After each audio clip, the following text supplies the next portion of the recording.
Welcome friends. मैं सतीश तिवारी आप सभी का स्वागत करता हूं।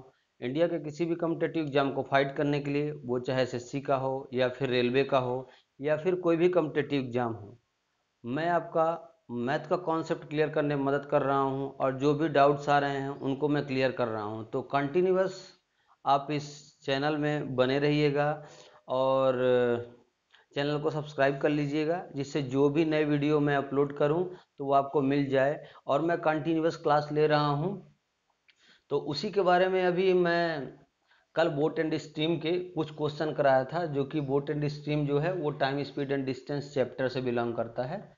सो इसी के बारे में आइए, हम कल दो टाइप के बोट एंड स्ट्रीम के क्वेश्चन पढ़े थे। अब आज हम तीसरा टाइप पढ़ेंगे। तीसरा टाइप कैसे है और कितने टाइप के क्वेश्चन एग्जाम में पूछे जाते हैं वो आपको मैं बता रहा हूँ। कम से कम 4 से 5 टाइप के, इससे बाहर कुछ भी नहीं आएगा। जो मैं डाउट आपको क्लियर कराऊंगा, इससे बाहर कुछ भी आने वाला नहीं है। तो उसी के बारे में आइए हम चर्चा करते हैं। तो जैसे मैं एक क्वेश्चन ले लेता हूँ, पहला एक क्वेश्चन मैं ले लेता हूँ कि एक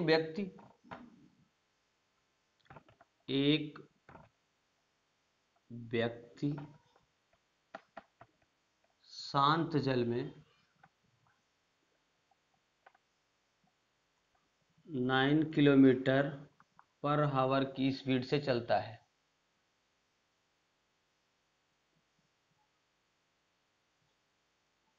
तैरता है, मान लीजिए, ठीक है, तैरता है। ठीक। नदी में एक नियत बिंदु। क्वेश्चन बहुत ही अच्छे हैं और जो बच्चे सॉल्व कर पाते हैं वो ठीक है, जो नहीं सॉल्व कर पाते हैं वो देख लें। और एक बार में वीडियो समझ में नहीं आती है तो दोबारा देखें। नियत बिंदु से दूसरे नियत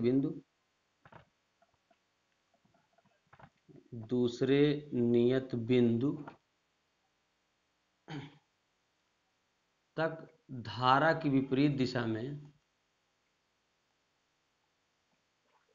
धारा की विपरीत दिशा में जाने के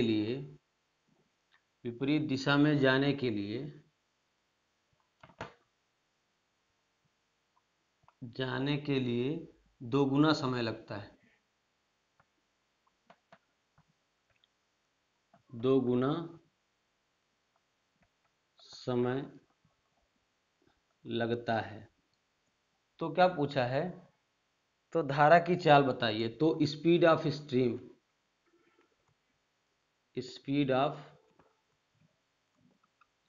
आपसे पूछ लिया है। अब देखिए क्वेश्चन क्या बोल रहा है। एक व्यक्ति शांत जल में 9 किलोमीटर पर हावर की स्पीड से तैर रहा है। शांत जल में यानी पानी की कोई चाल नहीं है और पानी का कोई बहाव नहीं है। नदी में नियत बिंदु से नियत बिंदु तक, यानी सेम डिस्टेंस में, उधर से आने का और इधर से जाने का भी डिस्टेंस जो है कांस्टेंट है, नियत है, मतलब एक ही दूरी है। धारा की विपरीत दिशा में जाने के लिए दोगुना समय लगता है, यानी आने के लिए अगर 1 घंटे लगता है तो जाने के लिए 2 घंटे लग रहा है, दोगुना समय लग रहा है। स्पीड ऑफ स्ट्रीम आपसे पूछा है कि स्पीड ऑफ स्ट्रीम बताइए, धारा की चाल बताइए। तो मैं आपसे अगर कह देता हूं कि मैंने आपको क्या सिखाया था, x plus y ratio x minus y कर देता हूं, ठीक है, ध्यान से देखिएगा। एक्स प्लस वाई और एक्स माइनस वाई मैं रेशियो में कर देता हूं। तो धारा के साथ जब जाने में उसको कितना समय लगता है? क्वेश्चन में दिया गया कि धारा के विपरीत जाने में दोगुना समय लगता है, यानी धारा के विपरीत यहां जाएगा, ये वाले में। तो धारा के साथ जाने में कितना टाइम लगेगा? 1 घंटे, ठीक है। तो अगर टाइम का रेशियो ये है, मैं आपसे कह रहा हूं, अगर टाइम का रेशियो ये है तो स्पीड का रेशियो क्या हो जाएगा? 2:1। ठीक है। अगर टाइम का रेशियो ये है तो स्पीड का रेशियो ये हो जाएगा। और मैं आपको एक चीज बताता हूं, अगर x प्लस वाई बराबर 2 हो गया, x प्लस वाई स्पीड कितना है? 2 है, और x माइनस वाई कितना है? 1 है। x प्लस बाई 2 है स्पीड में, x माइनस बाई 1 है, ठीक है। तो मैं आपसे कह रहा हूं कि इन दोनों चीजों का आप ऐड कर दीजिए। पहले x निकाल लीजिए शांत जल में और धारा की चाल, शांत जल में आदमी की चाल निकाल लीजिए और धारा की चाल निकाल लीजिए। तो यहां से आप सॉल्व करेंगे तो क्या हो जाएगा, इसको आप डायरेक्टली भी सॉल्व कर दीजिए या ऐसे भी सॉल्व करेंगे तो x बराबर कितना हो जाएगा, 3/2, ठीक है। ये हो जाएगा शांत जल में नाव की चाल या शांत जल में आदमी की चाल हो जाएगी। और बाई बराबर कितना हो जाएगा, 1/2, ठीक है। 3/2 और 1/2 हो गया बराबर, क्योंकि ये 2x हो जाएगा और 2 में 1 जोड़ देंगे तो 3 हो जाएगा। और मैंने आपको डायरेक्टली ये कॉन्सेप्ट सिखाया था कि इसको दोनों को ऐड कर देना है, ऐड करके अपॉन 2 कर देना है, राइट। मैंने ये सिखाया था। अब स्पीड का रेशियो जो एक्चुअल में आया वो कितना आया है, 3/2 रेशियो 1/2। अब रेशियो में आपने कॉन्सेप्ट अगर पढ़ा होगा तो अगर ये और ये दोनों कैंसिल हो जाएगा। कैंसिल कैसे हो जाएगा, क्योंकि इसका क्रॉस मल्टीप्लाई होता है, ये दो का यहाँ मल्टीप्लाई होगा, ये दो का यहाँ मल्टीप्लाई होगा। तो जब दोनों बटे में हो जाएंगे तो ये दो से ये दो कट जाएगा। तो अभी काट दीजिए चाहे ऐसे करके काट दीजिए। अब एक्चुअल जो रेशियो आया है ना, एक्चुअल, मैं इसको मिटा देता हूँ, एक्चुअल जो रेशियो आया है स्पीड का कितना आया है, 3/1। एक्चुअल जो रेशियो कितना आया है, 3/1 स्पीड का रेशियो। मैं आपको इसलिए ऐसे बता रहा हूँ ताकि आपको पूरी बात समझ में आए। बाकी तो 20 सेकंड में आपको सॉल्व कराऊंगा ये क्वेश्चन, ओनली 20 सेकंड लगेगा, ठीक है। अब मैं अगर आपसे कहता हूं कि जो एक्चुअल स्पीड का रेशियो 3/1 है, तो 3/1 है, तो मैंने आपको क्या बताया है क्वेश्चन में कि व्यक्ति की जो शांत जल में चाल है ना वो 9 किलोमीटर है, यानी कि x जो है वो 9 किलोमीटर है। कितना है, 9 किलोमीटर है। तो यही तो है, 3 रेशियो बराबर कितना है, 9। तो 1 रेशियो बराबर कितना हो जाएगा, 3 किलोमीटर पर आवर। और यही आपका आंसर है। समझ में आया? अगर समझ में नहीं आया होगा ना तो और समझने का ट्राई करिएगा दोबारा वीडियो में। एक इसी पे मैं एक बेस्ट अच्छा बता देता हूँ, डायरेक्टली जो लगाने का फार्मूला है वो मैं आपको सिखा देता हूँ कि डायरेक्टली क्वेश्चन कैसे सॉल्व होगा। यहाँ पे दिया हुआ है, मान लीजिए x प्लस बाई, यहाँ मान लेता हूँ 1 है, तभी ये 2 गुने से चलेगा। यहाँ लिखा है क्योंकि क्वेश्चन में पहले लिख दिया कि धारा के विपरीत दिशा में जाने के लिए 2 गुना समय लगता है। धारा के विपरीत दिशा में जब पानी की चाल आदमी को पुश नहीं कर रही है तो टाइम कितना लग रहा है, 2। और जब पुश कर रही है तो टाइम कितना लग रहा है, 1।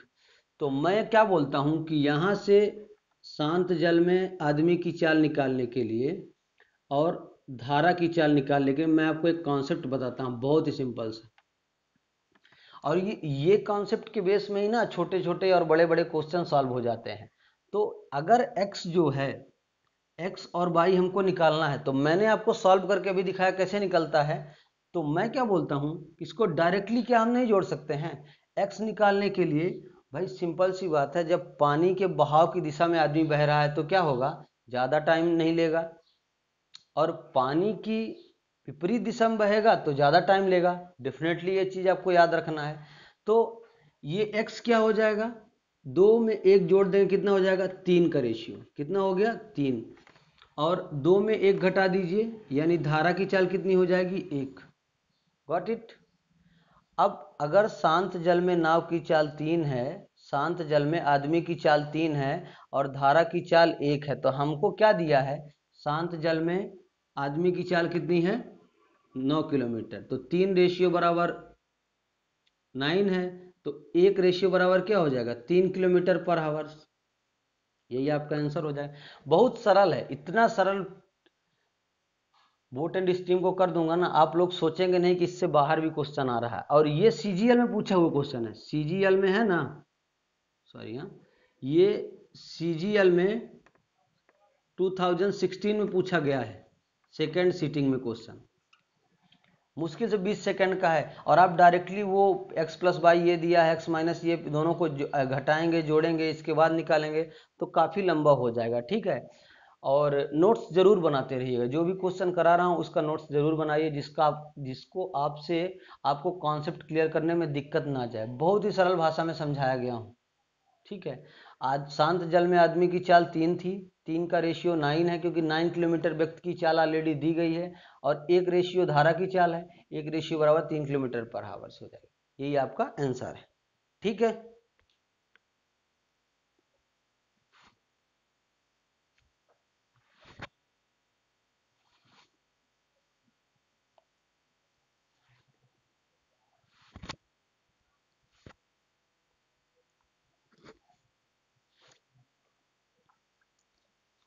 अब एक क्वेश्चन बेस्ड इसी पे ले लेते हैं, एक क्वेश्चन दूसरा इसी पे ले लीजिए। अभी तो हमने क्या किया है कि नाव की चाल या व्यक्ति की चाल जो निकाला है, अब धारा की चाल के बारे में क्वेश्चन और ले लेते हैं। ठीक है। जैसे क्या ले लोगे, एक क्वेश्चन ले लो। ठीक है। एक नदी की चाल, मार्कर चेंज करना पड़ेगा बेटा। एक नदी की चाल, एक नदी की चाल 6 किलोमीटर पर आवर है, या 12 किलोमीटर ले लीजिए। ठीक है। एक नदी की चाल 12 किलोमीटर पर आवर है। ठीक। वह एक बिंदु में जाने, यानी एक निश्चित कांस्टेंट है, दूरी जो है वो कांस्टेंट है, एक बिंदु में जाने तथा वहां से वापस आने के लिए, वापस आने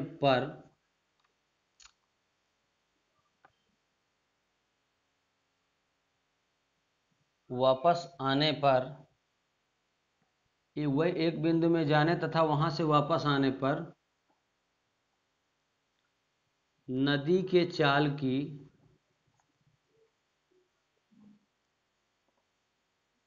विपरीत दिशा में 2.5 गुना समय ज़्यादा लेती है। ठीक है।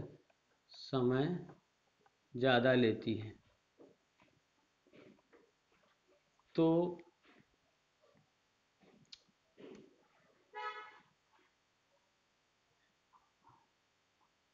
तो शांत जल में नाव की चाल बताइए, है ना, ऐसा ले लेते हैं। ये अपने से बनाया हुआ क्वेश्चन है, अभी तो कुछ मिस्टेक हो सकता है लिखने में, लेकिन आपको टेंशन लेने की जरूरत नहीं है, क्वेश्चन सही है। ठीक है। अब आपको मैं बता रहा हूं ना, ऐसे ऐसे क्वेश्चन करा दूंगा जो डायरेक्टली एग्जाम में आ सकते हैं, यानी ऐसे ही क्वेश्चन आपके छपेंगे। एक नदी की चाल 12 किलोमीटर पर हावर है, वह एक बिंदु में नाव, नाव लिख दीजिए, नाव लिखना चाहिए, नाव एक बिंदु से दूसरे बिंदु पर जाने तथा वापस आने पे उसे 2.5 गुना ज्यादा समय लगता है। ठीक है। तो आपको दिया क्या है यहां, x प्लस वाई रेशियो, पहले यही लिखना है, x plus y, x minus y, या तो आप ऐसा लिख लीजिए जो मैं आपको सिखाया हूं वही लिखिए, v प्लस यू और v माइनस यू, ऐसा लिखिए। ये मैंने सिखाया है कि ये शांत जल में नाव की चाल है, और ये क्या है, धारा की चाल है या नदी की चाल है। अब आपसे पूछा है कि नदी की चाल 12 किलोमीटर पर आवर है। ठीक है।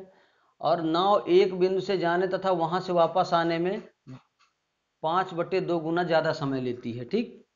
तो यहाँ क्या ले रही है, 5/2 गुना ज्यादा समय ले रही है, और यहाँ एक दिशा में जाने के लिए कितना समय ले रही है, कितना समय ले रही है। अगर यहाँ 1 घंटे ले रही ना, तो यहाँ 2.5 घंटे धारा के विपरीत दिशा में आने के लिए, और धारा के साथ जाने के लिए 1 घंटे। अब यहाँ तो सबको पता है कि इसका डायरेक्टली इसमें मल्टीप्लाई हो जाएगा, 2:5 में हो जाएगा। ये किसका रेशियो है, ये टाइम का रेशियो है। ठीक है। तो स्पीड का रेशियो क्या होगा, स्पीड का रेशियो बता दीजिए। मैंने आपको टाइम, स्पीड एंड डिस्टेंस में पहले सिखाया है कि अगर डिस्टेंस कांस्टेंट है, डिस्टेंस क्या है,